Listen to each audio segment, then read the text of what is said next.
अस्सलाम वालेकुम वरहमतुल्लाहि वबरकातुहू। औज़ु बिल्लाहि मिनश शैतानिर रजीम। बिस्मिल्लाहिर रहमानिर रहीम। जज़ाअम बिमा कानू यअमलून ला यस्मऊना फीहा लगवन वला तासीमा इल्ला क़ीलन सलामन सलामा व अस्हाबुल यमीनी मा अस्हाबुल यमीन फ़ी सदरिम मक़सूद व तलहिम मंजूद रब्बि इश्रह ली सदरी व यस्सिर ली अमरी वहलुल उक़दतम मिन लिसानी यफ़क़हू क़ौली रब्बि ज़िदनी इल्मा सुब्हानक ला इल्म लना इल्ला मा अल्लमतना इन्नका अंतल अलीमुल हकीम। కరుణామయుడు కృపాకరుడు పాలకుడు పోషకుడు మనందరి సృష్టికర్త అయినటువంటి అల్లా పేరుతో ప్రారంభిస్తున్నాను. మిత్రులారా, ఇప్పుడు మీ ముందు పఠించినటువంటి ఆయతులు ఏవైతే ఉన్నాయో సూరతుల్ వాఖ్యా సూరా నంబర్ 56 ఆయతులు 24 నుండి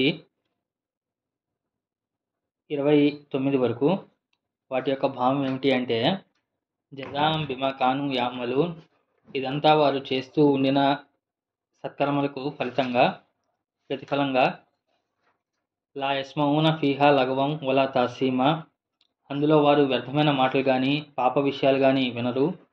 ఇల్లా కీలన్ సలామన్ సలామా, శాంతి శాంతి అనేటువంటి మాటలు తప్ప. వా అస్హాబుల్ యమీని మా అస్హాబుల్ యమీన్, మరియు కుడిపక్షం వారు, ఆ కుడిపక్షం వారు ఎంత అదృష్టవంతులు. ఫీ సిద్రిం మక్సూద్, వారు ముళ్ళు లేని సిద్ర వృక్షాల మధ్య. వ తల్హిన్ మంజూద్, మరియు పండ్ల గెలతో నిండిన అరటి చెట్లు. ఇది ఈ ఆయతుల యొక్క క్లుప్తమైనటువంటి తర్జుమా అండి. ఇన్షాల్లా వీటి గురించి మరిన్ని కొన్ని విషయాలు మనం మాట్లాడుకునేటువంటి ప్రయత్నం చేద్దాము. గత వారం క్లాస్లో మనము అస్సాబిహూన్ ఎవరైతే ఉన్నారో, అంటే ముందుండేటువంటి వాళ్ళు ఎవరైతే ఉన్నారో వాళ్ళకు లభించేటువంటి స్వర్గంలో లభించేటువంటి ప్రతిఫలము, స్వర్గంలో లభించేటువంటి వారికి ఆతిథ్యం గురించి మనం మాట్లాడుకోవడం జరిగింది. వాళ్ళు ఎత్తైనటువంటి ఆసనాలపై కూర్చొని ఉంటారు. మరి వారి మధ్యలో పిల్లలు మత్తు పానీయాలు ఏదైతే ఉన్నాయో, మధు పానీయాలు ఏదైతే ఉన్నాయో అవి తీసుకొని తిరుగుతూ ఉంటారు. వారు ఎదురుగా ఉన్నటువంటి సోఫాల్లో, అంటే పబ్లిక్ గ్యాదరింగ్స్ మీటింగ్స్లో ముతకాబిలీన్, అంటే ఒకరికొకరు ఎదురుగా కూర్చొని మాట్లాడుకుంటూ ఉంటారు అని చెప్పేసి చెప్పడం జరుగుతుంది. దాని తర్వాత వాళ్ళు ఏదైతే కోరుకున్నటువంటి ఫలాలు ఏదైతే ఉన్నాయో ఆ ఫలాలు వాళ్ళకి లభిస్తాయి. దాని తర్వాత వారి కోసం ఏ పక్షి కావాలంటే ఆ పక్షికి సంబంధించినటువంటి మాంసం వారికి ఇవ్వడం జరుగుతుంది. మరి వారికి పవిత్రమైనటువంటి కన్యలు, సుందరాంగులు వాళ్ళ కోసం ఉంటారు. ఇవన్నీ కూడా చెప్పడం జరిగింది అనమాట. దాని తర్వాత ఇదంతా ఎందుకు అంటే, జజాం బిమా కాను యామలూన్ అని చెప్పేసి చెప్పడం జరుగుతుంది అనమాట. అదేదో కేవలం వాళ్ళకి ఇచ్చేసారా అంటే, అది ఎందుకు వాళ్ళకి ఇవ్వడం జరిగింది అంటే, జజా అంటే ఏమిటి అంటే వారికి ప్రతిఫలం ఇవ్వటం. సో పొద్దునుండి మనం సాయంత్రం దాకా పని చేసాము, ఆ పని చేసిన దానికి రివార్డ్ ఏదైతే ఇవ్వటం ఉందో అది దాన్ని జజా అని చెప్పేసి చెప్పడం జరుగుతుంది అనమాట. ఇంకా ఏమిటి అంటే, దానికి ఎక్స్టెండెడ్గా ఏమిటంటే జజా అనేటువంటి పదంలో ఇంకా కొంచెం లోతైనటువంటి మీనింగ్ ఉందన్నమాట. జజా అంటే ఏమిటి అంటే, మనం ఎంతైతే చేస్తామో అంత మాత్రమే కాకుండా దానికి అదనంగా ఇచ్చేటువంటి ప్రతిఫలం ఏదైతే ఉందో దాన్ని జజా అంటారు. ఫర్ ఎగ్జాంపుల్, నేను పొద్దున్న 10 దగ్గర నుండి 5 దాకా పని చేయాలి అని చెప్పేసి చెప్తే, అంత టైంలో మనకి ఏదైతే ప్రతిఫలం ఇవ్వాలో, లేకపోతే ఆ మధ్యలో ఏదైతే శాలరీ ఇవ్వాలో దానికి అదనంగా ఏమన్నా శాలరీ ఇస్తే, లేకపోతే దానికి అదనంగా ఏమన్నా దానికన్నా చాలా ఎక్కువగా ప్రతిఫలం కనుక లభించినట్లయితే దాన్ని జజా అని చెప్పేసి చెప్పడం జరుగుతుంది అనమాట. అంటే కేవలం ఎంతైతే ఉందో అంత మాత్రమే కాకుండా దానికి అనేక రెట్లు ఎక్కువగా కానీ లభిస్తే ఏమిటంటే దాన్ని జజా అని చెప్పి చెప్పడం జరుగుతుంది అనమాట. దీన్ అనేటువంటి పదం కూడా ఉందన్నమాట. దీన్ అంటే ఏమిటి అంటే, మనం ఎంతైతే చేసామో దానికి ఎగ్జాక్ట్ అంతేగా రిటర్న్ చేయడం ఏదైతే ఉందో, అంటే ఫర్ ఎగ్జాంపుల్ ఎవరి దగ్గర నేను అప్పు తీసుకున్నానో ఆ అప్పుని రిటర్న్ చేయడం ఏదైతే ఉందో దాన్ని కూడా దీన్ అనేటువంటి పదంతో యూజ్ చేస్తారు. కానీ ఇక్కడ ఏమిటంటే దీన్ అనేటువంటి పదం కాకుండా జజా అనేటువంటి పదాన్ని యూజ్ చేశారు. జజా అంటే ఏమిటి అంటే, సృష్టికర్త అనేటువంటి అల్లా ఏమిటి అంటే మనం చేసినటువంటి సత్కర్మలకు అంతే ప్రతిఫలం కాకుండా దానికి ఎన్నో రెట్లు అధికంగా ఏదైతే దానికి రిటర్న్స్ ఇస్తున్నాడో, దానికి రివార్డ్స్ ఇస్తున్నాడో అదంతా కూడా జజా కింద వస్తుందన్నమాట. ఓకేనా, దానికి జజా అనేటువంటి పదాన్ని ఇస్తున్నాడు. దాని తర్వాత బిమా కాను యామలూన్, బిమా అంటే ఏదైతే వారు, కాను యామలూన్ అంటే ఏమిటి అంటే వారు చేస్తూ ఉండేవారో. ఇక్కడ కాను ఫాయిలూన్ అని చెప్పి చెప్పలేదు. ఫేల్ అంటే ఏమిటంటే పని. ఫెయిల్ అంటే పని అంటే ఏమిటంటే జ్ఞానం లేకుండా ఏదో అన్నోన్గా చేసేటువంటి పని ఏదైతే ఉందో పని అంటే చేతులు కడుక్కోవడం, కాళ్ళు కడుక్కోవడం, బట్టలు ఉతుక్కోవడం, ఇవన్నీ పనులు ఏదైతే ఉన్నాయో దాన్ని ఫెయిల్ అంటారు. అంటే ఏదైనా ఒక కర్మను ఫెయిల్ అంటారనమాట. కానీ ఇక్కడ అమల్ అనేటువంటి పదం వచ్చిందనమాట. ఐన్ మీమ్ లామ్. అమల్ అనేటువంటి పదం ఏమిటి అంటే బుద్ధి బుర్రని ఉపయోగించి కాన్షియస్తో ఏదైనా ఒక పని చేస్తే దాన్ని అమల్ అని చెప్పేసి చెప్తామన్నమాట. అందుకే ప్రవక్త ముహమ్మద్ వారి హదీస్ ఏముంది అంటే ఇన్నమల్ అమాలు బిన్నియాత్.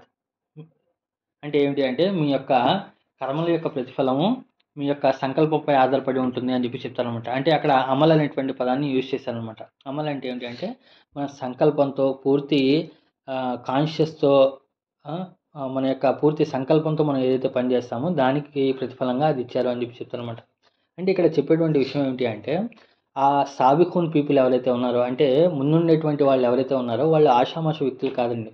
ఏదో టైంపాస్గా ధర్మాన్ని ప్రాక్టీస్ చేస్తూ వారికి స్వర్గం లభించేసింది, లేకపోతే వాళ్ళు స్వర్గంలో ముందు స్థాయిలో ఉన్నారు అనేటువంటి విషయం కాదు.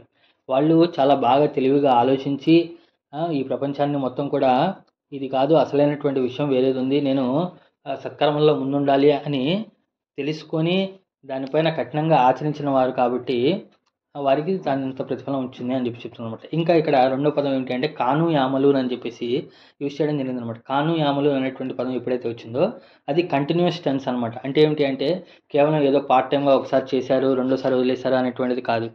ఒక పనిని ఏమిటి అంటే కంటిన్యూస్గా చేస్తూ ఉన్నారు, అంటే ఎడతెరిపికి లేకుండా ఆ మంచి పనుల్లో ఆ సత్కర్మల్లో కంటిన్యూగా ఉన్నారు అనేటువంటి వాళ్ళని ఏంటంటే కాను యామలు. అంటే వాళ్ళ యొక్క హ్యాబిట్ ఏమిటి అంటే వాళ్ళు పని చేస్తూ మంచి పనులు చేస్తూ ఉండేవారు. దానికి ప్రతిఫలంగా ఏమిటంటే పైన చెప్పినటువంటి విషయాన్ని కూడా వాళ్ళకి లభించింది అని చెప్పేసి అంటున్నారు అనమాట. జజాం బిమా కాను యామలు అంటే ఎన్నో రెట్లు అధికంగా వారు చేస్తూ కంటిన్యూస్గా చేస్తూ ఉన్నటువంటి పనులకు ప్రతిఫలంగా వారికి ఇవన్నీ కూడా లభించాయి అని చెప్పి చెప్తున్నాను అనమాట. ఇంకా ఏమిటి అంటే ప్రతిఫలం లభించింది లా యస్మౌన ఫీహా లఘవం వలా తాసీమా.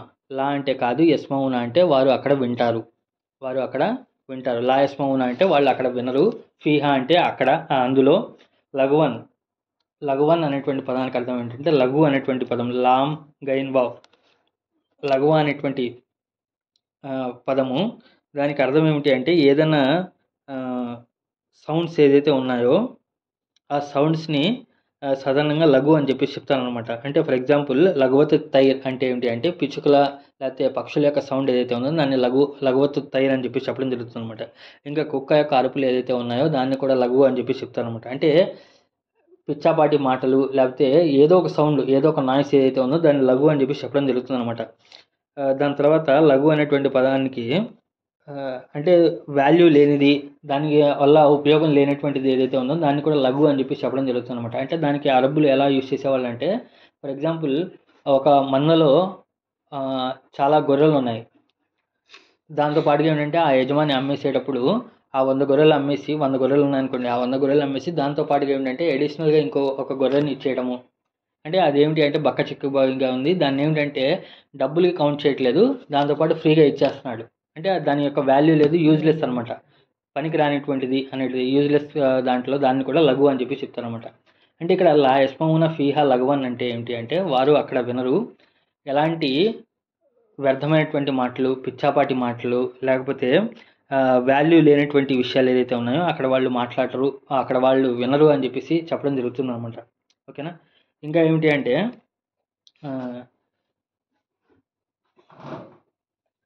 వలా తాసీమా, మరియు కేవలం పిచ్చాపాటి మాటలు మాత్రమే కాదు, అంటే వ్యర్థమైనటువంటి మాటలు మాత్రమే కాదు. వలా తాసీమా అంటే ఏమిటంటే అలిఫ్ సే మీమ్ ఇస్మ్ అనేటువంటి పదం నుండి వచ్చిందన్నమాట. ఇస్మ్ అంటే ఏమిటంటే పాపభూరితమైనటువంటిది, అంటే బూతులు తిట్టడం కానీ, లేకపోతే వేరే వారిని నిందించడం కానీ, లేకపోతే వేరే వారి యొక్క గీబత్ చేయటం, అంటే వారిపైన నిందలు మోపటం, వెనకాల కూర్చొని మాట్లాడుకుంటూ ఉండటం, ఇలాంటివి ఏమి వలా తాసీమా, అలాంటివి వాళ్ళు వినరు అని చెప్పేసి చెప్పడం జరుగుతుంది అనమాట. సో లా యస్మౌన ఫీహా లఘవం వలా తాసీమా, వారు అక్కడ ఏ విధమైనటువంటి వ్యర్థమైనటువంటి మాటలు కానీ, పిచ్చాపాటి మాటలు కానీ, లేకపోతే ఏ విధమైనటువంటి పాపపూరితమైనటువంటి విషయాలు కానీ వినరు అని చెప్పేసి చెప్పడం జరుగుతుంది అనమాట. ఓకేనా. సో ఇక్కడ ఏం జరుగుతుంది అంటే మామూలుగా ఇక్కడ ఒక చిన్న లింక్ అనేది ఒకటి చెప్పడం జరిగింది అనమాట. ఏంటంటే సో ఎప్పుడైనా సరే పిచ్చాపాటి మాటలు ఎప్పుడైతే మాట్లాడటం స్టార్ట్ చేశారో అది ఎక్కడికి దారితీస్తుంది అంటే పాపభూరితమైనటువంటి మాటలకి దారితీస్తుంది అనమాట. అంటే ఫర్ ఎగ్జాంపుల్ ఎవరైనా బోర్‌గా ఉన్నారు అంటే ఖాళీగా ఏ పని లేకుండా ఖాళీగా ఉన్నారనుకోండి. ఆ మాటలు, ఈ మాటలు మాట్లాడుకుంటూ ఏం చేస్తారంటే చివరికి ఆడలా చేశాడురా, ఈడిలా చేశాడురా, ఆడేమో అతని యొక్క వేరే వాళ్ళ యొక్క తప్పుల్ని ఎంచుకోవడానికి లేకపోతే అతను స్వర్గంలో వచ్చేయడం ఏంటి, అతనికి ఏముందని వాల్యూ ఏముందని అని చెప్పేసి ఈ విధమైనటువంటి వేరే వాళ్ళని డిగ్రేడ్ చేసేటువంటి మాటలు అన్నీ కూడా వస్తాయన్నమాట. ఎప్పుడైతే పిచ్చాపాటి మాటలు స్టార్ట్ చేస్తారనమాట. కానీ ఈ సాబిహూన్ అనేటువంటి వాళ్ళు ఎలాంటి క్యారెక్టర్ అంటే వాళ్ళు అసలు పిచ్చాపాటి మాటలే వినరు ఫస్ట్. దాని తర్వాత వచ్చేటువంటి తద్వారాగా వచ్చేటువంటి పాపపూరితమైనటువంటి మాటలు కూడా వాళ్ళు అక్కడ వినరు అని చెప్పేసి చెప్పడం జరుగుతుందనమాట. అది ఇక్కడ ఎందుకు ఇంత ఇదిలా చెప్తున్నారు అంటే ఈ సాబిహూన్ పీపుల్ ఎవరైతే ఉన్నారో అంటే ముందుండేటువంటి వాళ్ళు ఎవరైతే ఉన్నారో వాళ్ళందరూ కూడా ఏమిటంటే హైలీ ఇంటలెక్ట్ పీపుల్. అంటే బాగా ఏదైనా మాట్లాడుకున్నా సరే రిచ్ వాల్యుబుల్ విషయాలు అంటే విలువైనటువంటి విషయాలనే మాట్లాడతారు. మనకు మామూలుగా ఇంగ్లీష్లో ఒక కొటేషన్ ఉంటుందన్నమాట. Common people talk about memories. అంటే మామూలు సాధారణ ప్రజలు ఏమిటి అంటే గతం గురించి మాట్లాడుకుంటూ ఉంటారు. దానికన్నా కొంచెం బెస్ట్ పీపుల్ ఏమిటి అంటే వారు ప్రజెంట్ గురించి మాట్లాడుతూ ఉంటారు. ఇంకా తెలివైనటువంటి వాళ్ళు ఏమిటి అంటే ఐడియాస్ గురించి చర్చించుకుంటారు అని చెప్పి చెప్తారనమాట. ఇప్పుడు ఇక్కడ ఉన్నటువంటి వాళ్ళందరూ కూడా స్వర్గంలోకి వెళ్ళిన తర్వాత కూడా చాలామంది ఏమిటి అంటే అందరూ కూడా అక్కడ వారికి పాత మెమరీస్ ఏదైతే ఉన్నాయో అవి కూడా వస్తూ ఉంటాయి. అంటే ఖురాన్లో కూడా మామూలుగా వాళ్ళ గురించి చెప్పడం జరుగుతుంది అనమాట. ఏంటి ఇన్నాకున్న ఫీ అహ్లినా ముష్ఫికీన్, మేము ఇదివరకు ఇహలోకంలో ఉన్నప్పుడు మేము మా ఇళ్ల వాళ్ళ మధ్యలో చాలా భయస్తులుగా మేము కూర్చునేటువంటి వాళ్ళము. ఇలాంటి పదాలు కూడా వాళ్ళు యూజ్ చేస్తారు. కానీ ఏమిటంటే ఈ సాబిహున్ పీపుల్ ఏమిటంటే అక్కడికి వచ్చిన తర్వాత ఏదైతే ఇహలోకంలో జీవితంలో ఉన్నటువంటి గాయాలు కానీ లేకపోతే ఇహలోక జీవితంలో వాళ్ళు పడినటువంటి కష్టాలు కానీ లేకపోతే ఇహలోక జీవితంలో వారికి వేరే వాళ్ళ పట్ల ఉన్నటువంటి ద్వేషం కానీ లేకపోతే వేరే వాళ్ళ పట్ల ఉన్నటువంటి క్రోధం కానీ వేరే వాళ్ళ పట్ల ఉన్నటువంటి అసూయ కానీ ఏమిటి అంటే అవన్నీ కూడా అక్కడ క్యారీ ఫార్వర్డ్ అవ్వవు అనమాట. అర్థమవుతుందా? అంటే లింక్ అర్థమవుతుందా మీకు? అక్కడ వాళ్ళు వినరు అని చెప్పేసి అర్థం ఏమిటి అంటే అక్కడ కూర్చున్న వాళ్ళందరూ కూడా ఏమిటి అంటే ఇప్పుడు కూర్చున్నప్పుడు ఏమిటి సాధారణంగా రిలాక్స్ మూడ్లో కూర్చున్నప్పుడు ఏమిటి అంటే మన పాత జీవితంలో ఉన్నటువంటి విషయాలు మనం మాట్లాడుకుంటాం. ఆ మాట్లాడుకున్నప్పుడు ఏమిటి అంటే సాధారణంగా మనం మాట్లాడుకుంటే ఏమవుతుంది, ఫలానా వాడు నాకు ఇలా చేశాడరా అందుకే ఇలా ఉండిపోయాను నేను, లేకపోతే నేను ఎక్కడో ఉండాల్సిన వాడిని, ఇలాంటి మాటలు వచ్చేస్తాయి. లేకపోతే ఆ అమ్మాయి నాకు ఇలా చేసింది, ఈవిడ ఇలా చేసేది, ఈవిడ ఇలా నన్ను సతాయించేది, ఇలాంటి విషయాలు మనం మామూలుగా సాధారణంగా వస్తూ ఉంటాయి. కానీ అక్కడ ఏమిటి అంటే స్వర్గంలోకి వెళ్ళిన తర్వాత ఏమిటంటే అలాంటి మాటలు ఏమి వాళ్ళు వినరు, అలాంటి మాటలు వాళ్ళు ఏమీ చెప్పరు అని చెప్పి చెప్పడం జరుగుతుంది అనమాట. లా యస్మౌన ఫీహా లఘవం వలా తసీమా. ఇది ఇంకో క్వాలిటీ ఏమిటి అంటే ఇలా ఖురాన్లో అల్లా ఇలా హింట్ ఇచ్చాడు అంటే దాని అర్థం ఏమిటి అంటే ఒకవేళ మీరు సాబికున్ పీపుల్లో ఉండాలి అంటే ముందుండేటువంటి వాళ్ళలో ఉండాలి అంటే మీరు చేయాల్సినటువంటి పని ఏమిటి అంటే వ్యర్థమైనటువంటి మాటలు అసలు వినటం మానేయాలి. రెండోది పాపభూరితమైనటువంటి మాటలు వినటం మానేయాలి. ఇక్కడ చూడండి, చెప్పడం మానేయాలి అనట్లేదు, వినటం మానేయాలి అంటున్నారు. అంటే అర్థం ఏంటి, మీరు ముందు వినటం మానేస్తే ఆటోమేటిక్గా చెప్పడం కూడా ఆగిపోతూ ఉంటాయి అన్నమాట. కాబట్టి ఏంటంటే ఇది చాలా నాజూక్ అనేటువంటి విషయాలు అనమాట. ఆ క్వాలిటీస్ మనకు ఇక్కడ మనం అలవాటు చేసుకుంటేనే రేపు పరలోకంలో మనకేమిటంటే ఆ స్థితిలో మనం ఉంటాం అనమాట. ఓకేనా? ఇప్పుడు నేను అస్సలు చదవకుండా నేను ఎగ్జామ్ పాస్ అయిపోతాను అంటే కాదు కదా. ఎగ్జామ్ చదువుకుంటూ ఉండాలి. దానికి ఏమిటి అంటే దానికి ఆ ప్రిపరేషన్లో ఆ స్టైల్లో మనం ఉంటే దానివల్ల ఏమిటి అంటే వాళ్ళు ముందుకు వెళ్ళిన తర్వాత ఆ విధంగా ఉంటారనమాట. ఓకేనా? ఆ క్యారెక్టర్స్ అనేవి ఆ యొక్క మైండ్ సెట్ అనేది మనకి ఇక్కడ క్రియేట్ అయి ఉంటేనే రేపు పొద్దున మనం దానికి అర్హులం అవుతాం అనమాట. ఓకేనా? ఇది లా యస్మౌన ఫీహా లఘవం వలా తసీమా. సో అలాంటి వ్యర్థమైనటువంటి మాటలు వినరు, వేస్ట్ మాటలు వినరు, పాపభూరితమైనటువంటి మాటలు వినరు, వేరే వాళ్ళకి నిందించేటివి, వేరే వాళ్ళకి దూషించేటువంటి మాటలు వినరు అని చెప్పి చెప్తున్నాను. కానీ ఏం వింటారంట, ఇల్లా కీలన్ సలామన్ సలామా. ఇల్లా అంటే కానీ, కీలన్ అంటే ఏమిటి అంటే వారికి చెప్పబడుతుంది. కీలన్ అంటే ఏమిటంటే ఇది మస్దర్ ఫామ్ కింద యూజ్ చేయడం జరిగింది. అంటే అర్థం ఏమిటి అంటే సో వారికి వినబడుతుంది, వారికి చెప్పబడుతుంది. వేరే వాళ్ళు చెప్తూ ఉంటారు అనమాట. ఏం చెప్తూ ఉంటారు, సలామన్ సలామా, కేవలం శాంతి అనేటువంటి మాటలే వాళ్ళు చెప్తూ ఉంటారు అని చెప్పి అర్థం అనమాట. ఇక్కడ ఏమిటంటే ఖీలా అనేటువంటి పదం కౌలా అనేటువంటి పదం నుండి వచ్చింది. కౌల్ అంటే ఏమిటంటే మాట, ఖీలా అంటే ఏంటంటే మస్దర్ ఫామ్లో అంటే వాళ్ళకి చెప్పబడుతుంది అన్నారు. ఎవరు చెప్తారని తెలియదు. అది దైవదూతలు చెప్తారా, లేకపోతే తోటి సహవాసులు చెప్తారా, లేకపోతే వారితో పాటు స్వర్గంలో ప్రవేశించినటువంటి వాళ్ళు చెప్తారా, లేకపోతే వారి యొక్క ప్రవక్తలు చెప్తారా, పెద్ద పెద్ద సహాబాలు చెప్తారా అనేది చెప్పలా. ఇల్లా కీలన్, సో వాళ్ళకి కేవలం చెప్పబడుతుంది. సలామన్ సలామా, కేవలం శాంతి శాంతి అని చెప్పేసి. ఇక్కడ ఏమిటంటే సలామన్ సలామా అనేటువంటి పదం 2 సార్లు యూజ్ చేస్తే దాని అర్థం ఏమిటి అంటే అనేక సార్లు వాళ్ళు ఇదే విషయాలు వింటూ ఉంటారు. ఇదే విషయాలు వారికి చెప్పబడుతూ ఉంటాయి అని చెప్పేసి అర్థం అనమాట. ఎక్కడైనా సరే అరబిక్‌లో ఒకే పదం 2 సార్లు వచ్చింది అంటే అది అమితమైనటువంటి ఆనందంతో అది ఎడతెగకుండా కంటిన్యూస్ అవుతుంది అని అర్థం అనమాట. మామూలుగా మన ఖురాన్‌లో ఏమిటి అంటే ఫర్జియల్ బసర కర్రతైని యన్కలిబ్ ఇలైకల్ బసరు అంటాడు. మీరు ఆకాశం వైపు చూడరా? దాంట్లో ఏమన్నా మీకు లోపం ఏమైనా కనిపిస్తుందా అంటాడు. మరొకసారి చూడండి అంటాడు. అక్కడ ఏమిటంటే కర్రతైన్ 2 సార్లు చూడండి అంటాడు. కర్రతైన్ అంటే ఏమిటంటే మీరు మాటి మాటికి చూసినా సరే మీరు దాంట్లో ఎలాంటి లోపం కనబడదు అని అర్థం. మాటి మాటికి అంటే ఏంటంటే చాలా సార్లు ఎక్కువ సార్లు అది అను. ఇక్కడ సలామున్ సలామా అంటే ఏమిటి అంటే వారు ఎడతెగకుండా ఏమిటంటే కంటిన్యూస్‌గా వాళ్ళు ఏ విషయాలు వింటూ ఉంటారు అని చెప్పేసి అర్థం అనమాట. ఇక్కడ అర్థం చేసుకోవాల్సినటువంటి విషయం ఏంటంటే సలామా అంటే ఏంటి? సలాం అనేటువంటి పదం మామూలుగా సాధారణంగా మనం ట్రాన్స్లేషన్‌లో శాంతి అని చెప్పేసి అర్థం చేసుకుంటాం. కానీ అరబిక్ డిక్షనరీ ప్రకారం అరబ్బులు ఎలా దీన్ని అర్థం చేసుకునేవాళ్ళు, లేకపోతే అరబ్బులు దేనికోసం దీనికి వాడేవారు అనేటువంటి విషయాన్ని మనం గమనిస్తే సలాం అనేటువంటి పదం సీన్, లామ్, మీమ్ అనేటువంటి అక్షరాల నుండి వస్తుందన్నమాట. సలాం అంటే ఏమిటి అంటే ఏదైతే ఒక మొక్క కానీ లేకపోతే ఒక చెట్టు అది ముళ్ళతో కలిగినటువంటిది లేకపోతే దేనికి పనికిరానటువంటి చెట్టు అది దాని జోలికి ఎవడు పోడు. అలాంటి దాన్ని సలాం అని చెప్పి చెప్తారనమాట. అంటే ఏమిటి అంటే అది ఎన్ని రోజులైనా సరే అది అలాగే ఉంటుంది. స్టాండర్డ్‌గా అలాగే ఉండిపోతుంది అనేటువంటి అర్థంలో అనమాట. దాని జోలికి ఎవరు వెళ్ళరు. దాన్ని ఎవరు కదిలించరు. అది ప్రశాంతంగా అక్కడే ఉంటుందన్నమాట ఆ చెట్టు. అలాంటి దాన్ని సలాం అని చెప్పి చెప్పడం జరుగుతుందనమాట. ఇంకా ఏమిటి అంటే ఏదైనా ఒక పెద్ద బండరాయి అది కదలను కూడా కదలదనమాట. పెద్ద బండరాయి అలా ఉండిపోయింది. దాన్ని కూడా ఏమిటంటే సలామా అనేటువంటి పదంతో యూజ్ చేస్తారనమాట. ఇంకా ఏదైతే బాగా తయారు చేసినటువంటి గట్టిగా తయారు చేసినటువంటి బకెట్ ఏదైతే ఉందో దాన్ని సలామత్ దల్వా అని చెప్పేసి చెప్తారనమాట. అంటే ఏమిటంటే బకెట్ చాలా స్ట్రాంగ్‌గా ఉంది, చాలా గట్టిగా ఉంది, అది ఎలా పాడవదు అనేటువంటి విషయంలో సలామత్ దల్వా అని చెప్పి చెప్తారనమాట. ఇంకా ఏమిటి అంటే ఏదైతే నిచ్చెన ఏదైతే ఉందో సుల్లం అని చెప్పి చెప్తారనమాట. సుల్లం నిచ్చెన అంటే ఏమిటంటే అది దాని ప్లేస్‌లో స్టిక్ అనే ఉంటుంది. దాని ప్లేస్‌లో అది ఉంటుంది. వేరే వాళ్ళని ఏమిటంటే దాని పైకి ఎక్కి పని చేసుకోవడానికి అనుమతిస్తుంది కాబట్టి సుల్లమా అని చెప్పేసి అది ఖురాన్‌లో కూడా యూజ్ చేశారనమాట. సుల్లమా అనేటువంటి పదం నిచ్చెనకి సలాం అనేటువంటి పదంతోనే వస్తుందన్నమాట. ఇంకా ఏమిటి అంటే ఎవరైతే అనారోగ్యం పాలైన తర్వాత మళ్ళీ దాన్ని రికవర్ అవుతారో అతన్ని కూడా సలాం అని చెప్పేసి చెప్పడం జరుగుతుందన్నమాట. ఇంకా ఏమిటి అంటే ఇదివరకు అరబ్ కాలంలో ఏమిటి అంటే యుద్ధం తర్వాత యుద్ధానికి ఆపోజిట్‌గా ఉన్నటువంటి పదాన్నిగా సలాంని వాడేవాళ్ళనమాట. అంటే యుద్ధం జరుగుతుందనుకోండి దాన్ని హిజ్బు లేకపోతే గజ్వా అని చెప్పేసి చెప్తారనమాట. అంటే ఏంటంటే చాలా ఉద్రిక్తమైనటువంటి వాతావరణం. అలాంటి వాతావరణం లేకుండా ప్రశాంతంగా ఉంది అని చెప్పేసి చెప్పడానికి ఏమిటంటే సలాం అని చెప్పేసి చెప్తానమాట. అంటే ఫర్ ఎగ్జాంపుల్ ఎవరైనా వచ్చి ఆ రోజుల్లో సలాం అని చెప్పేసి చెప్పాడు అంటే ఇంకా అతనితో పూర్తిగా ఎలాంటి ద్రోహం తలపెట్టడు లేకపోతే ఎలాంటి ఆపద అతని వల్ల లేదు అని చెప్పేసి చెప్పడానికి సలాం అనేటువంటి పదాన్ని యూజ్ చేసేవాళ్ళు అనమాట. అంటే నేను నిన్నేం డిస్టర్బ్ చేయను, నువ్వు ప్రశాంతంగా ఉంటావు, నా వల్ల నీకు ఏమీ హాని కలగదు అనేటువంటి పదానికి యూజ్ చేయడానికి కోసం సలాం అనేటువంటి పదాన్ని యూజ్ చేయడం జరుగుతుందన్నమాట. ఓకేనా? సో ఇవన్నీ కూడా దీని యొక్క మీనింగ్. ఇక్కడ ఈ మీనింగ్స్ అన్నీ మనం కలిపితే ఏమిటి అంటే స్టడీగా ఉండటం, శాంతిగా ఉండటం, ప్రశాంతంగా ఉండటం ఏదైతే ఉన్నాయో వీటన్నిటికీ కూడా సలాం అనేటువంటి పదాన్ని యూజ్ చేయడం జరుగుతుందన్నమాట. ఓకేనండి.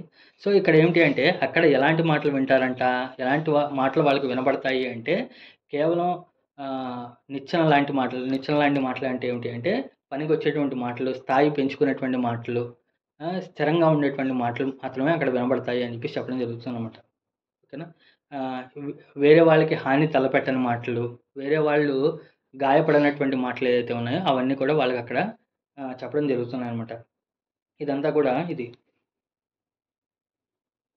సో ఇదేమిటి అంటే ఇది ఒక మీనింగ్. అంటే అలాంటి మాటలు వింటారు అని చెప్పేసి. ఇంకా కాదు అలా కాకుండా ఇల్లా కీలన్ సలామన్ సలామా అంటే వాళ్ళు అక్కడ చాలా మాటలు వింటారు కదా, ప్రవక్తలతో ఉంటారు, పెద్ద పెద్ద సహాబాలతో ఉంటారు, లేకపోతే గొప్ప గొప్ప వాళ్ళతో అందరూ కూడా అక్కడ కూర్చొని ఉంటారు కదా, అవన్నీ చాలా మాటలు నడుస్తూ ఉంటాయి.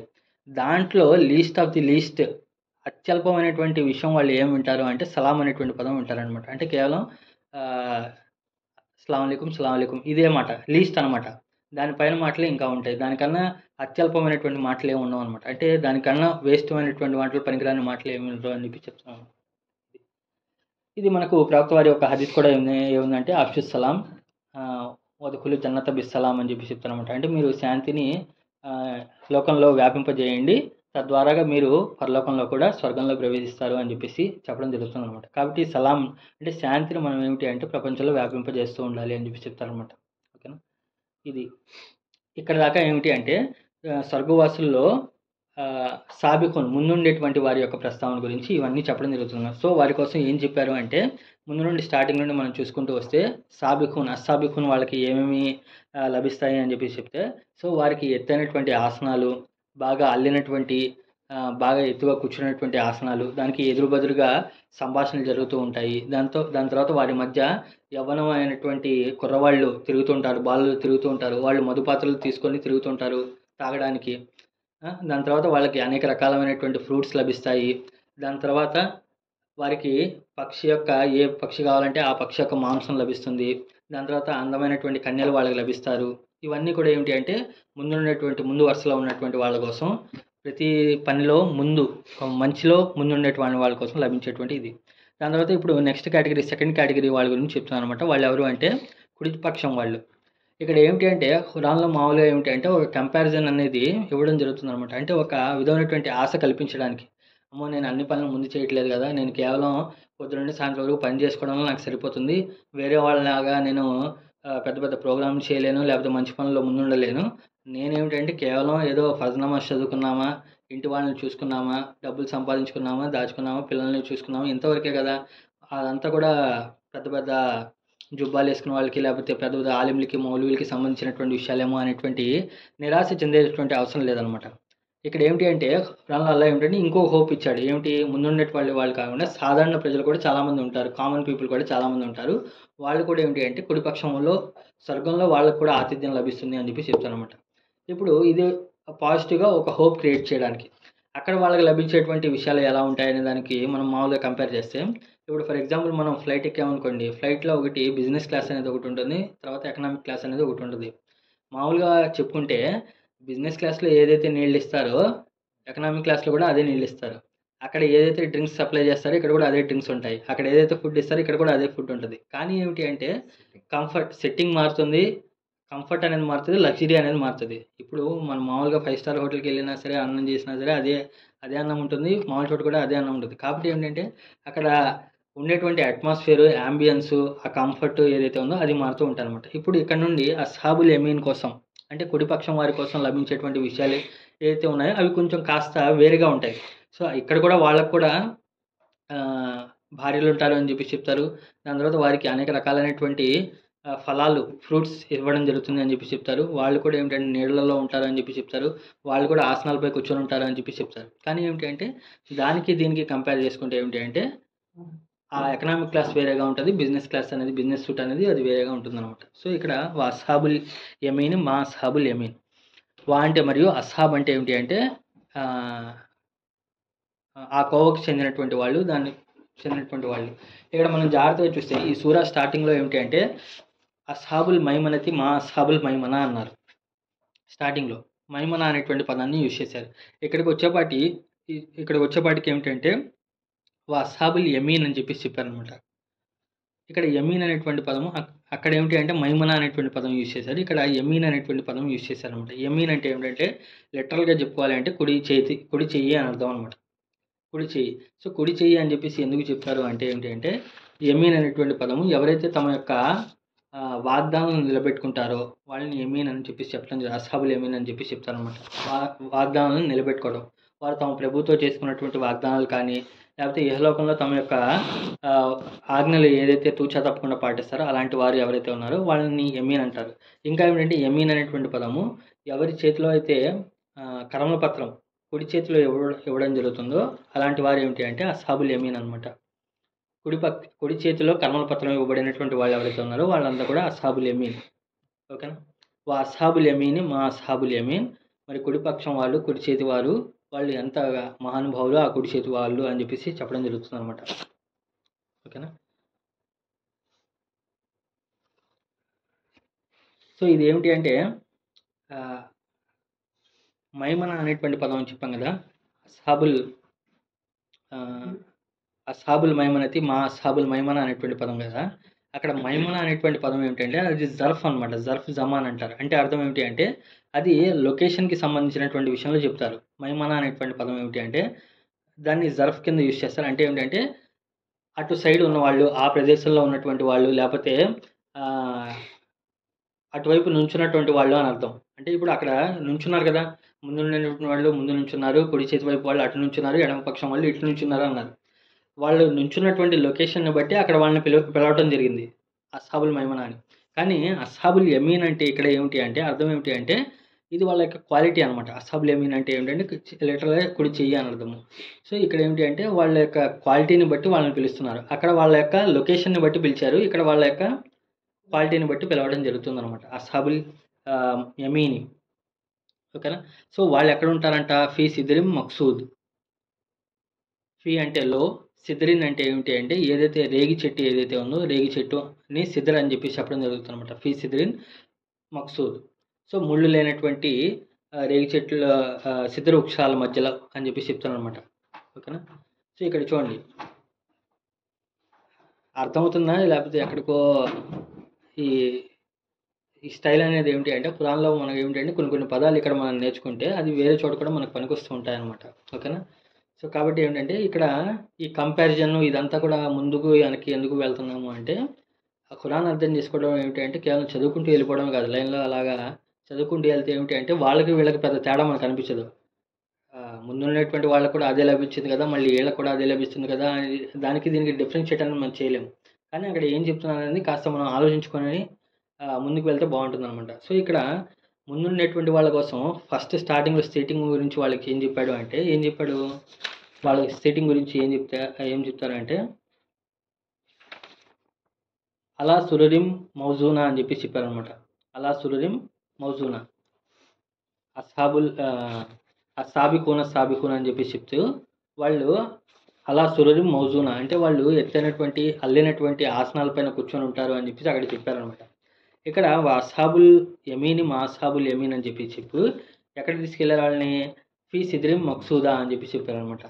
సో, ముళ్ళు లేనటువంటి సిద్ర వృక్షాల మధ్యలో అని చెప్పి చెప్తారనమాట. దాని తర్వాత ఒక తలహిన్ మనసు మళ్ళీ అరటి చెట్టు మధ్యలో అని చెప్పి చెప్తారనమాట. అంటే వాళ్ళ యొక్క సీటింగ్ చూడండి. వాళ్ళ సీటింగ్ క్లాస్ ఏంటి? వీటి సీటింగ్ ఏమిటి అనేది అంటే ఇక్కడ చెప్పడం. సో, ఇక్కడ సిద్ర అనేటువంటి పదం ఏమిటి అంటే రేగి చెట్లు ఏదైతే ఉన్నాయో ఆ రేగి చెట్ల గురించి చెప్పడం జరుగుతుంది అనమాట. ఈ సూరాల సిరీస్‌లో అంటే 50వ సూరా దగ్గర నుండి 56వ సూరా దాకా ఈ సిద్ర్ అనేటువంటి పదం ఏదైతే ఉందో ఇది రావటం ఇక్కడ ఒకటేసారి కాదు. ఇంతకు ముందు కూడా మనకు సూరతుల్ నజంలో మనకు అక్కడ ఫీ సిద్రిన్ ఇంద సిద్రతుల్ ముంతహా అని చెప్పి చెప్తారనమాట. అంటే ప్రవక్త ముహమ్మద్ సల్లల్లాహు అలైహి వసల్లం వారు ఎత్తైనటువంటి అర్ష్ దగ్గరికి వెళ్ళినప్పుడు అక్కడ ఏమిటి అంటే సిద్రతుల్ ముంతహా దగ్గర అంటే ఒక ఎండింగ్ చెట్టు ఏదైతే ఉందో ఎండింగ్ ముంతహా అంటే ఎండింగ్ అనమాట. అక్కడ ఎండింగ్ దగ్గర ఒక సిద్రతుల్ ముంతహా ఉంది. అంటే ఒక చెట్టు ఉంది రేగి చెట్టు. ఆ చెట్టు దగ్గర ఉన్నారు అని చెప్పి చెప్తారనమాట. ఇక్కడ సిద్ర అంటే ఏమిటి అంటే మామూలుగా దాని గురించి మామూలుగా ఇచ్చేస్తే సిద్ర అంటే మన రేగి చెట్లు ఏదైతే ఉన్నాయో చిన్న చిన్న పళ్ళు ఉంటాయి. దాంట్లో లోపల గింజ కూడా ఉంటుంది అది. దాంట్లో చాలా రకాలు ఉంటాయన్నమాట. చిన్న సైజు దగ్గర నుండి మళ్ళీ దాని పెద్ద సైజు మళ్ళీ ఇంకా పెద్ద సైజు ఇలాంటివి ఉంటాయన్నమాట. ఇది సిద్ర చెట్టు అనమాట. అదేమిటి అంటే ఆ చిన్న చిన్న ఫలాలు ఏదైతే ఉన్నాయో అవి బాగా ఎక్కువ టేస్ట్ ఉంటాయి. పిల్లలందరూ కూడా చాలా వాటికి లైక్ చేస్తూ ఉంటారనమాట. ఇప్పుడంటే మనకు ఎక్కడ కూడా మనం పల్లెటూరులో లేము కాబట్టి మనందరం సిటీ వాతావరణంలో ఉన్నాం కాబట్టి ఆ రేగి చెట్ల దగ్గరికి వెళ్ళేటువంటి అవకాశం మనకు లేదు. కానీ ఇదివరకు పాత రోజుల్లో ఏమిటి అంటే మసీదులు ఎక్కడైతే ఉండేవో మసీదులో ఒక రేగి చెట్టు అనేది పెట్టేవాళ్ళు అనమాట. ఎందుకు పెట్టేవాళ్ళు అంటే ఎవరైనా చనిపోయినప్పుడు ఆ ఆకులు కావాల్సి వస్తాయి. ఆ ఆకులను తీసుకెళ్ళి నీళ్ళల్లో వేసి అదొక సెంట్ ఒక వాసనలాగా చేస్తుందనమాట. యాక్చువల్‌గా ఏంటి అంటే ఇది జపాన్ వాళ్ళు మరి చైనా వాళ్ళు కూడా ఏమిటి అంటే దీంట్లో యాంటీసెప్టిక్ క్వాలిటీస్ ఎక్కువ ఉంటాయని చెప్పేసి వాళ్ళు కాస్మెటిక్స్‌లో అంటే బ్యూటీకి సంబంధించినటువంటి అన్ని విషయాలు కూడా ఈ రేగి చెట్ల యొక్క ఆకులు ఏమిటంటే బాగా ఎక్కువ యూజ్ చేస్తారనమాట. ఇది ఒకటి. రెండోది ఏమిటి అంటే ఈ చెట్లకి ఏమిటి అంటే ముళ్ళు అనేవి ఉంటాయన్నమాట ముళ్ళు. సో, మీరు రేగి పండ్లు తీసుకోవాలి అంటే ప్రతి ఒక్క రేగి పండును మీరు కలెక్ట్ చేయాలి అంటే ఏమిటంటే ముళ్ళు గుచ్చుకోవడం అనేది కామన్ అనమాట. Common thing. అందుకే ఇదివరకు మేము మామూలుగా రేగి చెట్లు మసీదులో ఉండేవన్నమాట. పాత తిరుగుల్లో. అక్కడ ఏంటంటే రేగి పండ్లు తీసుకోవాలి అంటే మనం వెళ్ళి కోయడానికి ఉండేది కాదనమాట. మన పక్కన ఎవరో ఒకళ్ళు పెద్దవాళ్ళు ఎవరో ఒకళ్ళు ఉండేవాళ్ళు. వాళ్ళు చాలా జాగ్రత్తగా ఒక కర్ర పట్టుకొని దాన్ని ఆకుల్ని ఇలా ఇలా తీస్తూ ఉంటే ఒకటొకటి కోసుకునేవాళ్ళు అనమాట. ఇది రేగి చెట్టుకి సంబంధించినటువంటి విషయం అనమాట. ఇంకా ఏమిటి అంటే సో ఇది ఏమిటి అంటే ఇది మామూలు ఇహలోకానికి పరలోకానికి ఒక సాదృశ్యం అనమాట. ఏదైతే ఒక టేస్టీగా ఉన్నది ఏదైనా నువ్వు సాధించాలి అంటే ముళ్ళను దాటుకొని రావాలి అనేటువంటి విషయం అనమాట. ముళ్ళను దాటుకొని వస్తే నీకు ఆ ఫలాలు అనేది లభిస్తాయి అని చెప్పేసి ఒక అర్థం అనమాట. ఇంకా ఏమిటంటే మామూలుగా పాకిస్తాన్ అటు సైడ్ ఉన్నటువంటి వాళ్ళందరూ ఏంటంటే పిల్లలు ఎప్పుడు కూడా దీని మీద ఎక్కువ పడతా ఉంటారు అనమాట. రేగి చెట్ల దగ్గర పళ్ళని కలెక్ట్ చేసుకోవడానికి ఇది ఎక్కువగా ఉంటుందన్నమాట. ఇది రేగి చెట్లకు సంబంధించి. సో వాళ్ళు ఫీ సిద్రిం మక్సూద్ అన్నారు. సో ఇక్కడ చూడండి దీనికి ఒక హదీస్ ఉందన్నమాట. ఒక బదువుకు సంబంధించినటువంటి అంటే ఎడారిలో ఇంకా పల్లెటూరు వాతావరణంలో ఉన్నటువంటి ఒక వ్యక్తి వచ్చి ప్రవక్త వారి దగ్గర అడుగుతారనమాట. ఓ మొహమ్మద్ సల్లల్లాహు అలైహి వసల్లం ఏంటి ఖురాన్లో ఒక గాయపరిచేటువంటి చెట్టు గురించి ప్రస్తావన చేశారు. నేను స్వర్గంలో అలాంటి చెట్టు ఉంటుందని చెప్పేసి నేను ఊహించుకోవట్లేదు. ఎందుకంటే స్వర్గం అనేది ఆహ్లాదకరమైనటువంటి వాతావరణంలో ఉంటుంది కదా, అలాంటి చెట్టు ఉంటుందని చెప్పేసి నేను అనుకోవట్లేదు అని చెప్పేసి ప్రవక్త వారిని అడుగుతాడనమాట. ఎవరు? ఎడారిలో ఇంకా అనాగరికతగా ఉన్నటువంటి వ్యక్తి అడుగుతాడనమాట. దానికి ప్రవక్త వారు అడుగుతారనమాట, ఏంటి ఆ చెట్టు అని చెప్తే అతను అంటాడు సిదర చెట్టు అంటాడు. సిదర అంటాడు అనమాట. సిదర చెట్టు అని చెప్పేసి అంటాడు అనమాట. అంటే అతను తనకు ఉన్నటువంటి డౌట్ అతను ఎక్స్ప్రెస్ చేస్తాడు. ఏంటి ఖురాన్లో ఈ రేగి చెట్టు కోసం రావటం ఏంటి? రేగి చెట్టు ఏంటి? అది చాలా ముళ్ళు ఉంటాయి కదా, అసలు అది స్వర్గంలో ఉండటం ఏంటి? పిల్లలు ఎవరైనా వెళ్తే దానికి గుచ్చుకుంటూ ఉంటాయి, అది డిస్గస్టింగ్. అంటే ఏమిటంటే అది అంత ఈజీగా ఉండేటువంటి చెట్టు కాదు కదా, దాని గురించి ఖురాన్లో పెట్టడం ఏంటి? దాని గురించి ఖురాన్లో ప్రస్తావన రావటం ఏంటి అని చెప్పేసి అతను అడుగుతాడనమాట. దానికి ప్రవక్త ముహమ్మద్ సల్లల్లాహు అలైహి వసల్లం ఏం చెప్తారు అంటే అక్కడ సిదర చెట్టు యొక్క క్వాలిటీ ఏం చెప్పారు పక్కన అని చెప్పేసి అడుగుతారనమాట. దానికి పక్కనే ఉంది అంటే ఫీ సిద్రిం మక్సూదా అలైసల్లాహు జిక్రా సిద్రిం మక్సూదా అంటే ఆయన అంటారనమాట, అల్లా అక్కడ సిద్రే మక్సూదా అని చెప్పి చెప్పడం నువ్వు గమనించలేదా అంటారనమాట. అంటే ఏంటంటే సిద్రే మక్సూదా అంటే మక్సూదా అనేటువంటి పదానికి ఏంటంటే ఏదైతే ముళ్ళు లేకుండా ఉంటుందో దాన్ని మక్సూదా అని చెప్పి చెప్పడం జరుగుతుంది అనమాట. ఏదైతే కొమ్మలు బాగా ఈజీగా బెండ్ అయ్యేటువంటివి ఉంటాయో దాన్ని మక్సూద్ అని చెప్పి చెప్పడం జరుగుతుంది అనమాట. ఇంకా సాఫ్ట్ బోన్స్ అంటే చిన్నపిల్లలు యొక్క ఎముకలు ఉంటాయి చూసారా, అంటే ఫ్లెక్సిబుల్గా మూవ్ అవుతూ ఉంటాయి చూసారా, దాన్ని మక్సూదా అని చెప్పి చెప్పడం జరుగుతుంది అనమాట. అంటే మనం వంచినా సరే ఇరిగిపోయినటువంటి ఇదేదైతే ఉందో దాన్ని మక్సూదా అని చెప్పేసి చెప్పడం జరుగుతుంది అనమాట. ఇంకా ఏమిటి అంటే ఏదైనా మనం ఒక వస్తువుని ఏమిటి అంటే అంటే కంకడి అంటాం కదా, దోసకాయ తిన్నట్ట ఈజీగా మనం తినేసేటువంటిది ఏదైతే ఉందో దాన్ని మక్సూదా అని చెప్పి చెప్పడం జరుగుతుంది అనమాట. అంటే అంత సాఫ్ట్గా ఉంటుంది, అంత ఇబ్బంది లేకుండా ఉంటుంది అని చెప్పి చెప్పడానికి అనమాట. దాన్ని మక్సూదా అని చెప్పి చెప్పడం జరుగుతుంది అనమాట. మక్సూద్ అనేటువంటి పదం. ఓకేనా?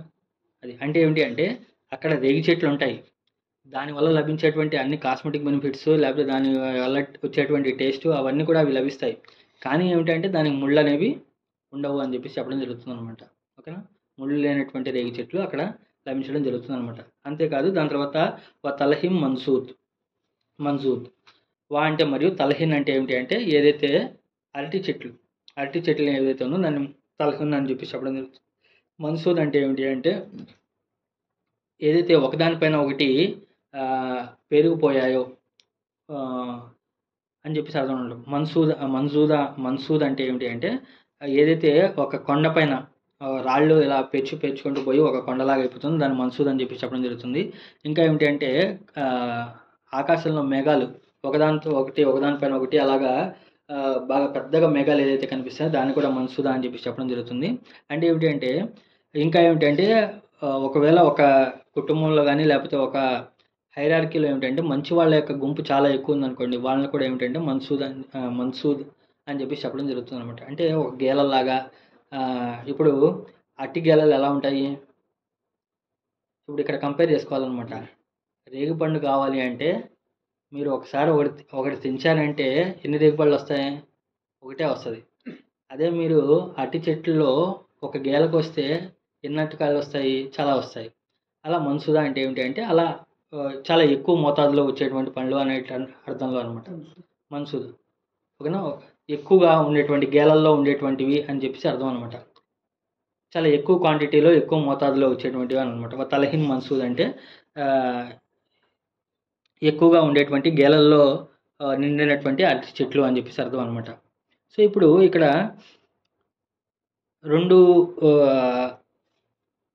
రెండు రకాలైనటువంటి పండ్ల గురించి చెప్పడం జరుగుతుంది అనమాట. ఒకటి ఆ, రేగ్గాయలు, ముళ్ళు ఉన్నటువంటి రేగ్గాయలతో. రెండోది ఏమిటి అంటే ఆ, అరటి చెట్లు, పట్టిగల గెలలతో ఉన్నటువంటి అరటి చెట్లు. మామూలుగా ఏమిటి అంటే ఈ రేగి చెట్లు ఏదైతే ఉన్నాయో అవి ముళ్ళతో చాలా హార్ష్గా ఉంటాయి. అది ఎటువంటి క్లైమేట్లో అయినా పెరుగుతుంది. కానీ ఇటు పక్కన ఏమిటి అంటే ఆ, అరటి చెట్టు ఏమిటి అంటే అరటి చెట్టుకి ఆకులు చాలా పెద్దగా ఉంటాయి. రేగి చెట్ల ఆకులు చిన్నగా ఉంటాయి. అరటి చెట్టు యొక్క ఆకులు చాలా పెద్దగా ఉంటాయి. దానికి ముళ్ళు ఉంటాయి, దీనికి ముళ్ళు ఉండవు. అది ఏ క్లైమేట్లో అయినా ఏ కండిషన్లో అయినా అది సర్వైవ్ అవుతుంది. ఏది? రేగి చెట్లు. కానీ అరటి చెట్లు ఏమిటి అంటే బాగా నీళ్లు ఉండాలి, బాగా మాయిశ్చర్ అనేది ఎక్కువగా ఉండాలి, హ్యూమిడిటీ అనేది ఎక్కువగా, తేమ శాతం ఎక్కువ ఉండాలి. ఆ పంటల పొలాలన్నీ కూడా ఇదిగా ఉండాలి. ఇంకా ఏమిటంటే రేగి చెట్టు ఏమిటి అంటే స్ట్రాంగ్గా ఉంటుంది అనమాట. అంటే దాని యొక్క ఇది బార్క్ అనేది స్ట్రాంగ్గా ఉంటుంది. ఎన్ని వాతావరణం ఎంత గాలులు వచ్చినా ఏం వచ్చినా సరే అది ఏమి రేగి చెట్టుకి ఏం కాదనమాట. అది మామూలుగా మీరు చూసే ఉంటారు. రేగి చెట్లు ఏమిటంటే అది మీరు ఎన్ని గాలివానలు తుఫాన్లు ఏం వచ్చినా సరే అది అలాగే ఉంటుంది అనమాట. కానీ అరటి చెట్టు ఏమవుతుంది, చాలా వీక్గా ఉంటుంది. కనిపించడానికి చాలా పెద్దగా ఉంటుంది కానీ చాలా వీక్ అనమాట. అది మామూలుగా మీరు ఒక పంట వేయాలన్నా సరే దానికి ఆ, కర్రలు పెట్టి కర్రల సపోర్ట్తో పెడతారనమాట. మళ్ళీ ఆ గేలలు కూడా గేలలు వంగిపోకుండా ఉండడానికి ఆ గేలలకు కూడా ఏమిటంటే సపోర్ట్ అనేది ఇవ్వడం జరుగుతుంది అనమాట. అంటే వీక్గా ఉంటుంది. సో ఇది దాని తర్వాత ఏమిటి అంటే ఆ, సిద్ధరి చెట్లు ఏదైతే ఉందో రేగి చెట్లు ఏమిటి అంటే దాంట్లో గింజ అనేది ఉంటుందన్నమాట. పైన కొంచెం లేయర్ ఉంటుంది, లోపల ఏమిటంటే గింజ, అది కూడా గట్టిగా ఉంటుందన్నమాట గింజ. అట్టి దాంట్లో ఏమిటి అంటే గింజలు ఉంటాయి కానీ అది మనకు కనపడవు. చాలా నవిలేసేటువంటి గింజలు, అంటే మనం లోపల తినేస్తాం ఆ గింజలు, కనిపించేటువంటి గింజలు కూడా. ఓకేనా. కానీ ఇది ఏమిటి, రేగ్గాయ ఏమిటి, గింజ అనేది గట్టిగా ఉంటుంది, దాన్ని ఊసేయాలి. ఊసేటువంటి గింజ, అది ఊయలేనటువంటి గింజ. దాని తర్వాత ఏమిటి అంటే అరటికాయకి మనం ఏం చేస్తాము, తొక్క తీసేసి లోపల ఉన్న తినేస్తాం. దీన్ని ఏం చేస్తాము, తొక్క తినేస్తాము, లోపల పడేస్తాము. గింజ పడేస్తాము, లోపల పడేస్తాం. మనం పైన ఉన్న తొక్కే కదా మనం తినేది. వేరే మనం తినేది రేగ్గాయ ఏదైతే ఉందో అది మనం తొక్కే తింటాం. మనం తొక్కే దాంట్లోనే దాని కింద కొంచెం గుజ్జు ఉంటుంది అనమాట. అంటే దీని అర్థం ఏమిటి అంటే ఈ ఫ్రూట్స్లో ఉన్నటువంటి వెరైటీస్ ఏవైతే ఉన్నాయో ఈ చిన్న చిన్న గింజల దగ్గర నుండి ఆ, ఆ, అరటికాయ దాకా ఈ మధ్యలో ఉన్నటువంటి అన్ని రేంజ్ ఆఫ్ ఫ్రూట్స్ అనేవి మేము అక్కడ లభిస్తాయి అని చెప్పి చెప్పడం అనమాట. ఓకేనా. అంటే ఇటువైపు చిన్న దగ్గర నుండి అటువైపు పెద్ద దాకా మొత్తం అన్నీ చెప్పి ఇదంతా కూడా ఇవన్నీ రకాలైనటువంటి లభిస్తాయి అని చెప్పేసి సాదృశంగా చెప్పడం జరుగుతుంది అనమాట ఇది. ఓకేనా. ఇవన్నీ కూడా అంటే దీని గురించి ఏమిటి అంటే మనకు ప్రస్తుతం ఉన్నటువంటి నాలెడ్జ్తో ఇది ఇలా మాట్లాడుకుంటున్నాం మనం. ఇంకా దానికి ఏమిటంటే దానికి ఇంకా డెప్త్ అనేవి, అసలు ఈ పదం ఇక్కడే ఎందుకు వచ్చింది, దీని లింక్ ఇక్కడ ఏముంది అనేటువంటి విషయాలు ఇంకా చాలా డెప్త్గా మళ్ళీ ఇన్షాల్లా వచ్చేటువంటి క్లాసులో మనం మాట్లాడుకుంటాం. కానీ ఏమిటంటే ఈ విధమైనటువంటి కంపారిజన్ ఎప్పుడైతే మనం చేసుకుంటూ వెళ్తూ ఉంటామో మనం రేపొద్దున ఎప్పుడైనా రెగ్గా చేసినా సరే మనకు వాక్య గుర్తు రావాలి. లేకపోతే ఒక అరటిపండు తింటున్నా సరే అమ్మ వాక్యాలు ఈ పండు గురించి చెప్పాడు అని చెప్పేసి ఎటువంటి విషయం మనకు మైండ్లో స్టక్ అవుతూ ఉండాలన్నమాట. ఓకేనా. దాని తర్వాత ఇంకా ఉన్నాయి చెప్తాను. ఇదంతా కూడా ఏమిటంటే ఇప్పుడు ఇది చూసారా, ఇది ఏదైతే ఉన్నాయో ఈ సిద్రిన్ మక్సూల్ అంటే రేగి చెట్టు ఏదైతే ఉందో దాని యొక్క ఇంపార్టెన్స్ అనేది చాలా ఉందన్నమాట. దాంతో ఏంటంటే అది ఈ వీక్నెస్కి విరుద్ధంగా పోరాడటానికి వాళ్ళు ఒక యాంటీబయాటిక్ లాగా లేకపోతే దాని యొక్క ఇదిలాగా తీసుకునే వాళ్ళు అనమాట పూర్వకాలంలో. దాని తర్వాత చెస్ట్ పెయిన్కి, ఛాతి నొప్పి ఏమన్నా ఉన్నా సరే, లేకపోతే గోళ్ళు ఏమన్నా ఇరిగిపోతున్నా, గోళ్ళు చిట్లిపోతున్నా సరే దానికోసము. దాని తర్వాత బరువు తగ్గిపోతున్నా సరే, దాని తర్వాత బ్లడ్ సర్క్యులేషన్ బాగా అవ్వాలన్నా సరే, ఇవన్నీ కూడా ఏమిటి అంటే ఈ రేగి చెట్లు ఏదైతే ఉన్నాయో రేగి పండ్లు ఏదైతే ఉన్నాయో అవి బాగా పనిచేస్తాయి అనమాట దీనికోసం. ఇంకా ఏమిటంటే దీని యొక్క ఆకులు ఏదైతే ఉన్నాయో ఒక విధమైనటువంటి సెంట్గా యూజ్ చేయడానికి, దాని తర్వాత కాస్మెటిక్స్గా అంటే చర్మ సౌందర్యం కోసం, ఇంకా ఏమిటి అంటే డెడ్ బాడీస్ని ప్రిజర్వ్ చేయడానికి కూడా ఏమిటి అంటే ఈ రేగి ఆకులు అనేది ఏదైతే ఉన్నాయో రేగి చెట్లు యొక్క ఆకులు ఏదైతే ఉన్నాయో అవి యూజ్ చేయడం జరుగుతుంది అనమాట. ఇదంతా కూడా తల్హిం మన్సూర్. దాని తర్వాత వజిల్లిం మమ్దూద్, 30 ఆయత్ చూసినట్లయితే వజిల్లిం మమ్దూద్. మరి ఏమిటి అంటే ఇప్పుడు రేగి చెట్లు అన్నారు, దాని తర్వాత అట్టి గెలలు అని చెప్పి చెప్పడం జరుగుతుంది. దాని తర్వాత వజిల్లిం మమ్దూద్. వా అంటే మరియు జిల్లిన్ అంటే ఏమిటి అంటే నీడని జిల్ అని చెప్పి చెప్తాను అనమాట. జిల్ అంటే నీడ. మమ్దూద్ అంటే ఏమిటి అంటే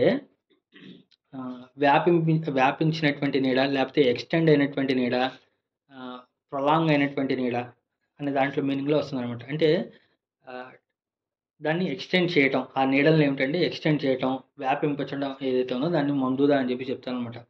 దానికి మొహమ్మద్ సల్లాహం వారి యొక్క హదీస్ ఏమిటి అంటే అబూ హురైరా రజియల్లాహు తాలా చెప్పినటువంటి విషయము. సో స్వర్గంలో ఏమిటి అంటే ఒక చెట్టు ఉంటుంది. ఆ చెట్టు ఏమిటి అంటే ఒక వ్యక్తి తాను నడుచుకుంటూ వెళ్తే ఒక 100 సంవత్సరాల పాటు నడుచుకుంటూ వెళ్ళినా సరే ఆ చెట్టు యొక్క నీడను దాటి వెళ్ళలేడు. అంత ప్రొలాంగ్‌గా ఉంటుంది అని చెప్పేసి అక్కడ నీడలను అని చెప్పేసి చెప్పడం జరుగుతుందనమాట. ఇది అంటే దాని యొక్క ఇది. ఇంకా ఏమిటి అంటే ఈ మమ్దూదా అనేటువంటి పదానికి ఇంకా చూసినట్లయితే ఏమిటంటే, సో ఇప్పుడు వెనకాల ఏమిటంటే అరటి చెట్లు అని చెప్పి చెప్పారు కదా! అరటి యొక్క గెలలు చెట్లు అని చెప్పి చెప్పారు కదా! సో ఈ అరటి ఆకులు ఏమిటి అంటే మామూలుగా వీళ్ళు పల్లెటూరులో ఏం చేస్తారు అంటే దాన్ని షేడ్ కోసం, దాన్ని నీడ కోసం యూజ్ చేసుకుంటారనమాట. అంటే పైన కప్పులాగా వేసుకోవడానికి దాన్ని అలా వాడతారనమాట. బాగా చలవ చేస్తుంది. లేకపోతే అరటి ఆకులు ఏదైతే ఉన్నాయో అవి కూడా మొత్తం ఆహ్, షేడ్ కోసం అంటే దీనికోసం ఉపయోగించడం జరుగుతుందనమాట. ఓకేనా? ఇది ఇంకా అదే కాకుండా ఇంకా దాన్ని ఎక్స్‌టెన్షన్ అనేది కూడా చెప్పడం జరుగుతుందనమాట. ఇంకా ఏమిటి అంటే ఈ జిల్లిం మమ్దూదా అంటే నీడ అనేది ఏదైతే ఉందో అది కేవలం కొంచెం సేపు మాత్రమే కాదు. అది ఎడతెరపి లేకుండా ఆ నీడ అనేది అలా కంటిన్యూ అవుతుంది అని చెప్పేసి చెప్తున్నాననమాట. అదేంటో చెప్తాను చూడండి. దాని తర్వాత హ్మ్. సో, ఇప్పుడు అక్కడ నీడల గురించి ఎందుకు మాట్లాడుతున్నారు అంటే కొంతమంది క్వెషన్ అనమాట. నీడ గురించి ఎందుకు మాట్లాడుతున్నారు? అక్కడ సూర్యుడు ఏమైనా ఉంటాడా? అని చెప్పేసి. సో, అది సూర్యుడు ఉంటాడా లేదా అని తెలీదు. దాని తర్వాత ఏమిటి అంటే ఇంకా కొంతమంది క్వెషన్ ఏమిటి అంటే, సో, ఇక్కడ ఖురాన్‌లో ఎప్పుడు కూడా ఏమిటి అంటే నీడల గురించి మాట్లాడాడు. లేకపోతే దాని యొక్క తెల్ల అంటే వెలుతురుగా ఉన్నటువంటి సమయం గురించే మాట్లాడాడు గానీ, ఖురాన్‌లో ఎక్కడా కూడా స్వర్గంలో రాత్రి గురించి మాట్లాడలేదు. స్వర్గంలో రాత్రి గురించి కానీ, లేకపోతే చీకటిగా ఉన్నటువంటి విషయాల గురించి గానీ మాట్లాడలేదు. ఎందుకు అని చెప్పేసి అడగడం జరుగుతుంది. అది ఏమిటి అనేది చాలా ఏమిటి అంటే ఇక్కడ ఖురాన్‌లో ప్రస్తావించినటువంటి అన్ని విషయాలు కూడా ఏమిటి అంటే జస్ట్ ఓపెనింగ్ గురించి, స్టార్టింగ్ గురించే మనకి చెప్పడం జరుగుతుంది గానీ, దాని యొక్క క్లైమాక్స్ ఏంటనేది మనకు చెప్పలేదు. ఇప్పుడు ఒక రోజు యొక్క స్టార్టింగ్ ఏమిటంటే తెల్లవారుజాము వెలుతురులోనే ఉంటది గానీ, దానికి ఎండింగ్ ఏముంటుంది, లేకపోతే దాని యొక్క కంటిన్యూషన్ ఏముంటుంది అని చెప్పేసి చెప్పలేదు. ఇంకా ఏమిటంటే రాత్రి అనేది దేనికి సాదృశ్యం అంటే మనం అలసిపోయి లేకపోతే విశ్రాంతి తీసుకోవడానికి సాదృశ్యం. కానీ అక్కడ ఏమిటి అంటే అలసిపోవడం అనేది ఉండదు. లేకపోతే అంతా కూడా అక్కడ లగ్జరీగా రిలాక్స్ అవ్వడమే ఉంటుంది గానీ, నిద్ర అనేది అవసరం లేదు అని చెప్పేసి కొంతమంది చెప్పడం జరుగుతుందనమాట ఇదంతా కూడా. ఓకేనా? సో, ఇక్కడ ఏమిటంటే జిల్లిం మమ్దూద్ ఏదైతే ఉందో అంటే వ్యాపించినటువంటి నీడలు ఏదైతే ఉన్నాయో అక్కడంతా కూడా వెలుతురుగా ఉంటది. దాని తర్వాత నీడల్లో వాళ్ళు కూర్చొనుంటారు అని చెప్పేసి చెప్తాననమాట. సో, మీరు మామూలుగా పల్లెటూరులో వెళ్లారనుకోండి, పల్లెటూరులో వెళ్తే ఇప్పుడు మనకు మధ్యాహ్నం పూట ఎండ వేసినప్పుడు మనం ఏం చేస్తాము? హ్యాపీగా ఏసీ వేసుకొని రూమ్ మొత్తం కూడా క్లోజ్ చేసుకొని లోపలికొచ్చి కూర్చుంటాం. ఎందుకు? ఎండ నుండి ఉపశమనం పొందటానికి. ఎండ నుండి శమనం పొందడం వేరు. ఎండలోనే ఉంటూ ఆ నీడలో మధ్యలో కూర్చోవడం అది వేరేగా ఉంటుందనమాట.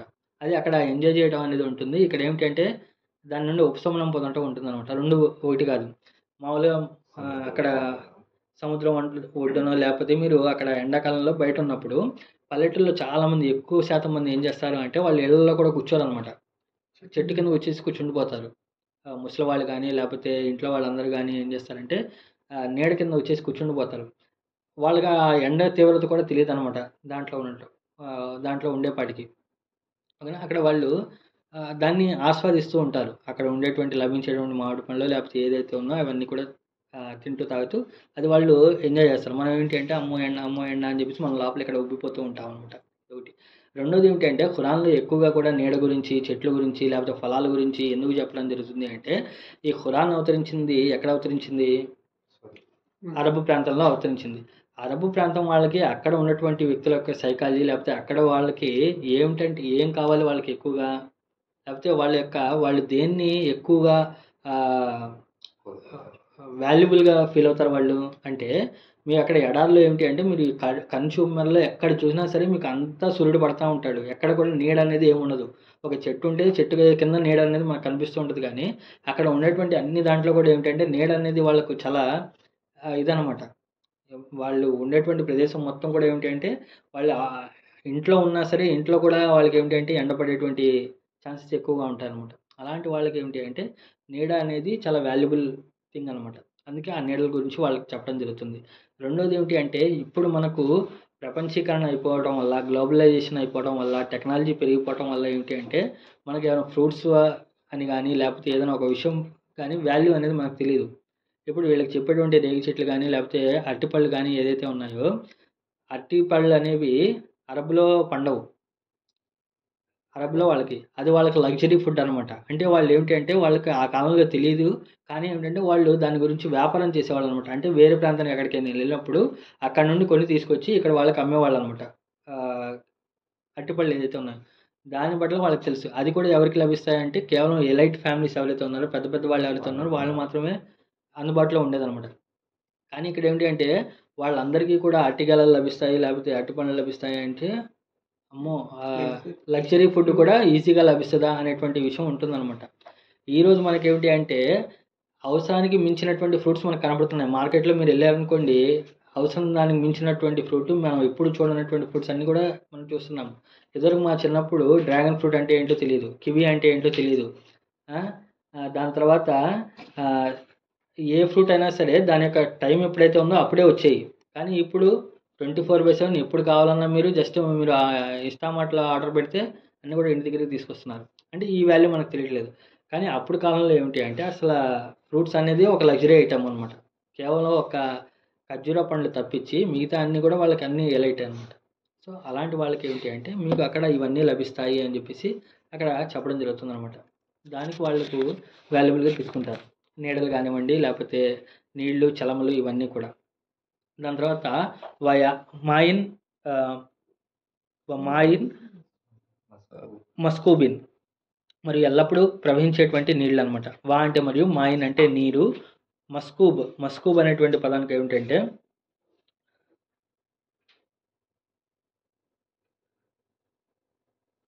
సబకత్ లేకపోతే సీన్ కాఫ్ బే అనేటువంటి అక్షరాల నుండి వస్తుందన్నమాట.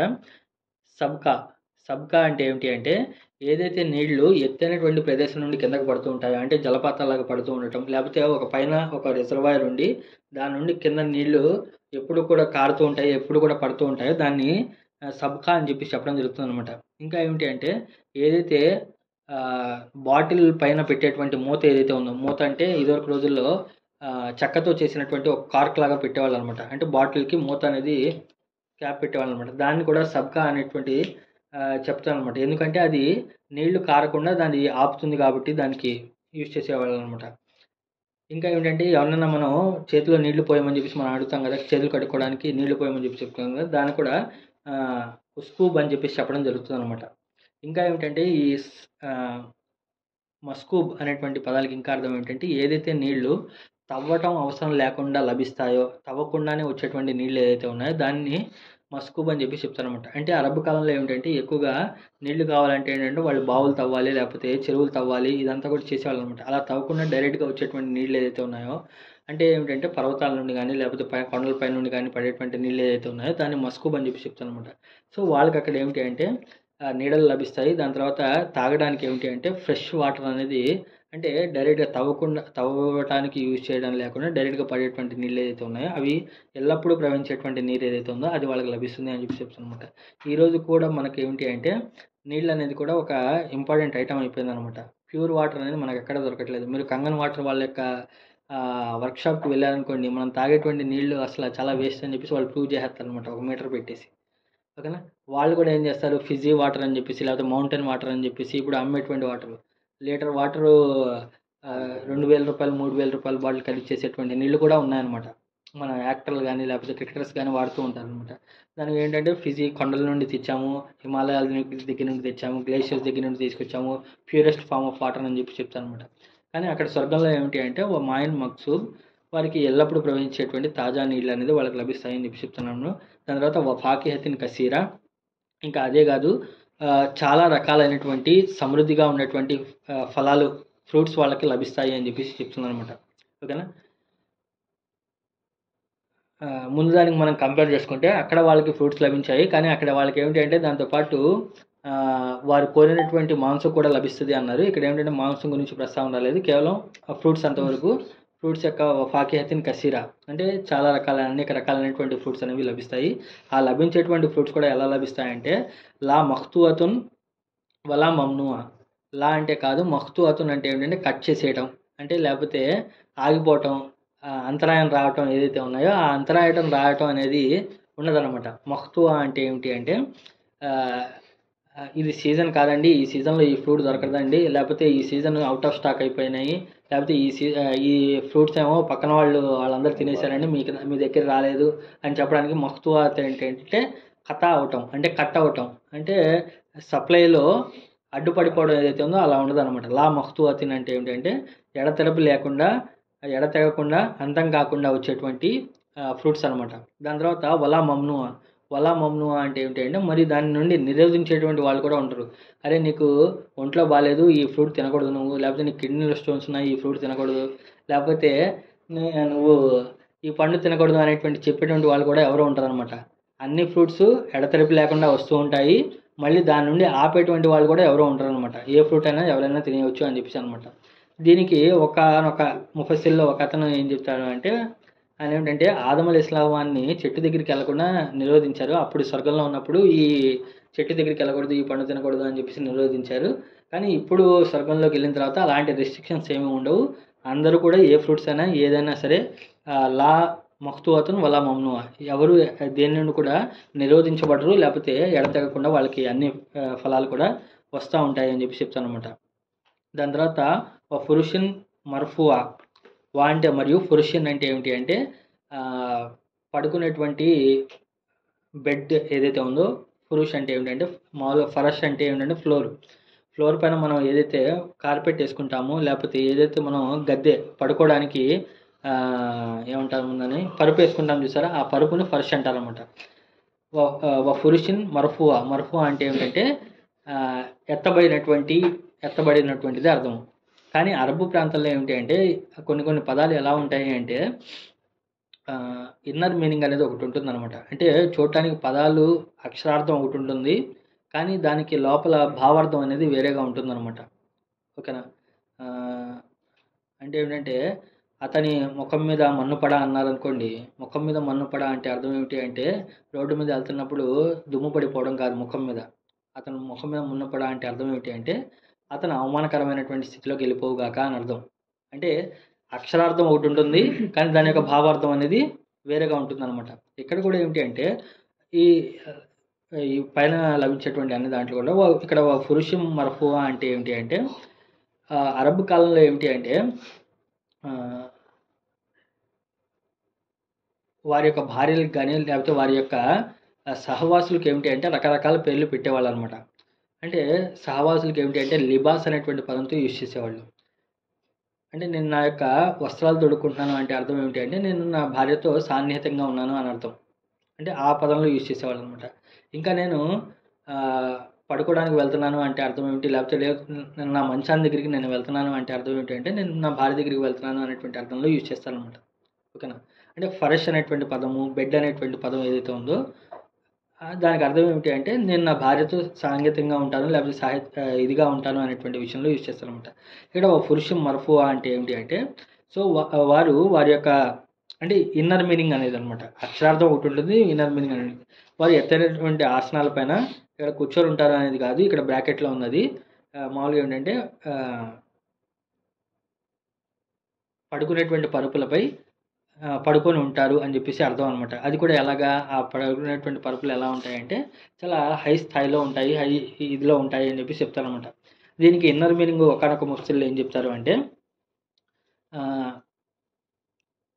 వారు తమ యొక్క సహవాసుల దగ్గరికి వెళ్తారు. వాళ్ళు ఎలా ఉంటాయంటే మర్ఫువా అంటే ఏమిటి అంటే బాగా డిగ్నిఫైడ్ ఉమెన్. అంటే ఏమిటి అంటే చాలా వారి యొక్క ఆలోచనలు కానీ లేకపోతే వారి యొక్క అస్తిత్వాలు కానీ చాలా ఉన్నతంగా ఉంటాయి. అలాంటి దగ్గర వాళ్ళు వెళ్తారు అని చెప్పి చెప్తారనమాట.